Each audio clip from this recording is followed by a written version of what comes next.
वरती काँग्रेसने नाराजी व्यक्त केलेली आहे आणि आम्ही विरोधी बाकावरती बसण्यास तयार आहोत असंही नाना पटोले यांचं म्हणणं आहे. नाही, सरकार गेल्यानंतर विरोधी बाकावरच बसावं लागणार आहे. त्याबद्दल नवीन असं काही नाही आहे. पण सुनो गड़बड़ मत करो.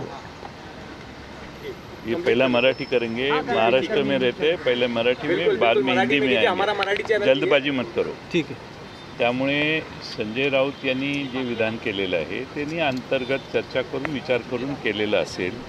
पाहू काय होतं. पक्ष वाचवण्यासाठी अशा पद्धतीने स्टँड शिवसेनेला किंवा संजय राऊतांना घ्यावा लागतोय. शिवसेनेचा आत्तापर्यंतचा इतिहास असा आहे की अनेकांनी पक्ष सोडला आणि पुन्हा सार्वत्रिक निवडणुकीत त्यांचा पराभव झाला. त्यामुळे पक्षाचे कार्यकर्ते हे आमदारांच्याबरोबर नसतात तर पक्षाबरोबर असतात.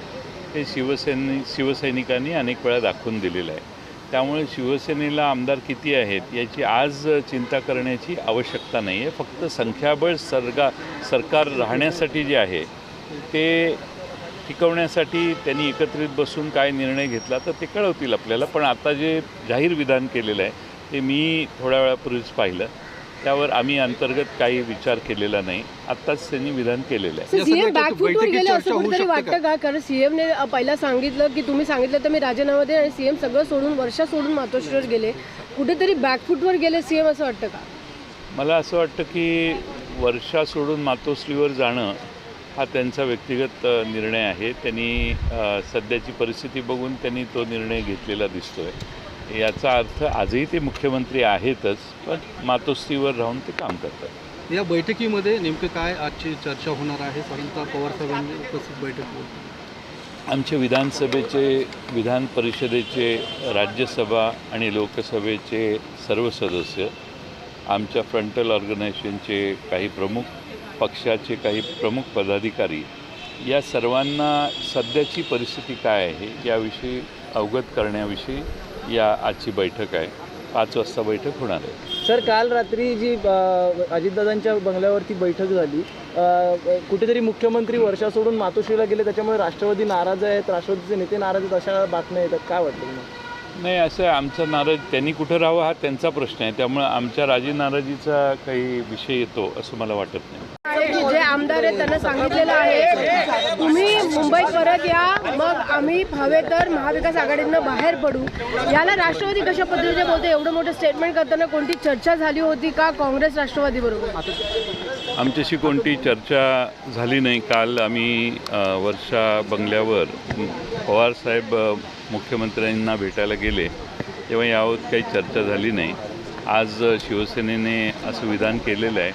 त्यात गुवाहाटीमध्ये अडकलेले जे आमदार आहेत त्यांनी मुंबईत येऊन बोलावं आणि त्यानंतर त्यांच्या भावना व्यक्त केल्यानंतर त्या बाबतीत त्यांची पावलं पडतील असं सुतोवाच केलेलं आहे. पाहू. पण हे वाक्य आपल्याला किंवा ही भूमिका आपल्याला योग्य वाटते का? मित्रपक्षांची चर्चा न करता किंवा आपल्याला थेट माध्यमातून हे कळणं की जर असं झालं तर ते सरकारमधनं बाहेर पडू शकतात, मुख्यमंत्री राजीनामा देऊ शकतात.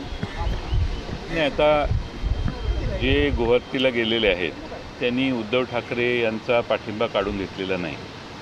त्यांनी कोणतेही पक्ष सोडण्याचं विधानही केलेलं नाही. त्यामुळं गुवाहाटीहून ते मुंबईला आले की त्यांची बैठक जर होत असेल काही पक्षाचं धोरण असू शकत नाही. खाजगीत झालेल्या चर्चा हे असं असतं. आता एकदम सत्ता गेली तर थोडंसं कामं होण्याच्या बाबतीतले प्रश्न काही लोकांच्या मनात असतात. त्यावेळी अशी भाषा काही लोक वापरू शकतात.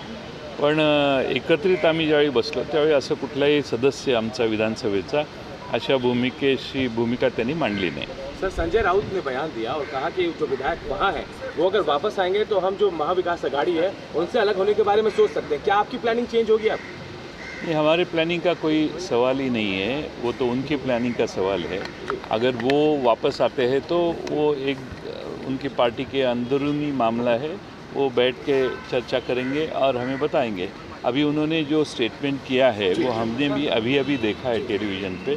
हम इसके ऊपर कोई विचार विमर्श नहीं किया है और हमसे उन्होंने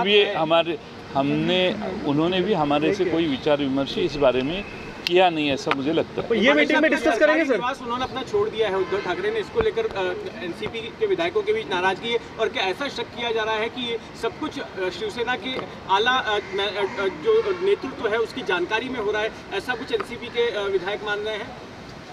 देखो, इतनी बड़ी घटना हुई है तो लोग बोलते रहेंगे किसी के कंसेंट से हुआ है नहीं हुआ है, ये तो बात चलती है, पूरे महाराष्ट्र और देश में चलती रहेंगी। लेकिन हमें जो जहाँ तक जानकारी है, हमें लगता है कि वो विधायक चले गए हैं। वो विधायक वो वापस आने के लिए शिवसेना के सारे नेतागण प्रयास कर रहे हैं। उस प्रयास का ये एक ऑप्शन है कि वो वापस आए और बातचीत करें, और इसीलिए उन्होंने इंडिकेशन दिया है उनको।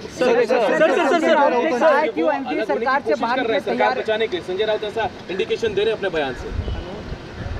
नहीं, वो बयान से इंडिकेशन हो रहा है, जब गुवाहाटी से वो मुंबई आएंगे तब उसके ऊपर बात करना ठीक रहेगा। हमने हमारी राष्ट्रवादी कांग्रेस पार्टी के नेता आदरणीय पवार साहब और हमारी पूरी पार्टी उद्धव ठाकरे साहब के साथ है। हमारा प्रयास अंत तक ये सरकार बचाने की रहेगी, और इस सरकार ने बहुत अच्छे निर्णय लिए हैं। ऐसे ही आने वाले 2-2.5 साल में काम करना चाहिए, और इसीलिए हम राष्ट्रवादी कांग्रेस पार्टी शिवसेना के नेता उद्धव जी ठाकरे जब मुख्यमंत्री है उनके साथ कायम रहेंगे। ये सरकार बचाने की पूरी कोशिश हम पर कांग्रेस ने कहीं ना कहीं जो लोग गए हैं, जो विधायक गए हैं, उन्हें ज़बरदस्ती लेके जाया गया है। अगर सामने लाया जाता है तो ऐसे में कहीं ना कहीं 25% जो बातें हैं वो सारी चीज़ें, इसीलिए हम राष्ट्रवादी कांग्रेस पार्टी शिवसेना के नेता उद्धव जी ठाकरे जब मुख्यमंत्री है उनके साथ कायम रहेंगे। ये सरकार बचाने की पूरी कोशिश हम पर कांग्रेस ने कहीं ना कहीं जो लोग गए हैं, जो विधायक गए हैं, उन्हें ज़बरदस्ती लेके जाया गया है। अगर सामने लाया जाता है तो ऐसे में कहीं ना कहीं 25% जो बातें हैं वो सारी चीज़ें क्लियर हो जाएंगी, और 20 से 25 विधायक साथ में भी आ जाएंगे, और सारी जो गलतफहमी है वो भी दूर हो जाएगी। आज सत्य ये है कि वो विधायक गए हैं, वापस जब आएंगे और मुंबई में जब उतरेंगे तो यहाँ के माहौल में शायद वो उनकी जो सच भूमिका जो है वो प्रकट करेंगे। जब यहाँ पहुँच जाएंगे तो कहेंगे, तो अपने को समझ में आएगा कितने जन उनके साथ है, कितने जन नहीं है। वहाँ दूर से कुछ राज्यपाल महोदय को या सभापति महोदय को कुछ खत लिखते हैं, तो महाराष्ट्र की राजनीति, महाराष्ट्र का निर्णय, महाराष्ट्र का भविष्य महाराष्ट्र में रह के करना चाहिए, गुवाहाटी में नहीं, ऐसे हम समझते हैं। सर, संजय राउत के बयान को कांग्रेस ने नाराजगी व्यक्त की है। आप भी अभी बड़ी मीटिंग होने वाली है, इसमें इसको डिस्कस करेंगे उनके इस बयान को, क्योंकि बड़ा स्टेटमेंट है। हम डिस्कस बड़ी मीटिंग में नहीं करेंगे, लेकिन उन्होंने जो बयान दिया है उसके ऊपर आज हमें कुछ कहना नहीं है। सर, अजीत पवार का आएंगे सर? क्यों नहीं आएंगे? आएंगे, पार्टी की बैठक है। Sir, can I get a comment from you on what Mr. Nana Patole has said? Mr. Nana Patole has made a comment on Mr. Ajit Pawar. ऐसा है कि प्राइवेट गाड़ी हो या सरकारी गाड़ी हो, मैं भी सरकार की गाड़ी नहीं इस्तेमाल कर रहा हूँ, तो सरकारी गाड़ी हो या प्राइवेट गाड़ी हो, जहाँ गाड़ी उपलब्धि के अनुसार आदमी गाड़ी में बैठता है ना। सर, एक चर्चा चालू आहे. काही वेळापूर्वीच अजित पवार हे एका वेगळ्या गाडीतून जाताना दिसलेले आहेत.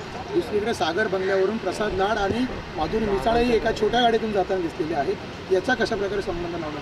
मला एक सांगा, तुम्ही इतके वर्ष पत्रकार आहात, प्रसाद लाड आणि माधुरी मिसाळ यांच्याशी जाऊन अजितदादा चर्चा करतील का? हे जरा थोडं लॉजिकल आपण विचार करणं आवश्यक आहे. अजितदादा हे पूर्णपणाने राष्ट्रवादी काँग्रेसचे नेते आदरणीय पवारसाहेब यांच्या नेतृत्वाखाली आम्ही सगळे काम करतो. कोणत्याही गैरसमज पसरवण्याची गरज नाही.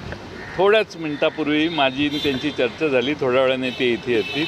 त्यामुळं कोणत्याही प्रकारे आता अजितदादांच्या नावाने काही वेगळ्या कंड्या पिटकू नका. पूर्णपणाने अजितदादा हे पवारसाहेबांच्या बरोबर आहेत. कोणतीही वेगळी भूमिका आमच्या कोणाची नाही आहे.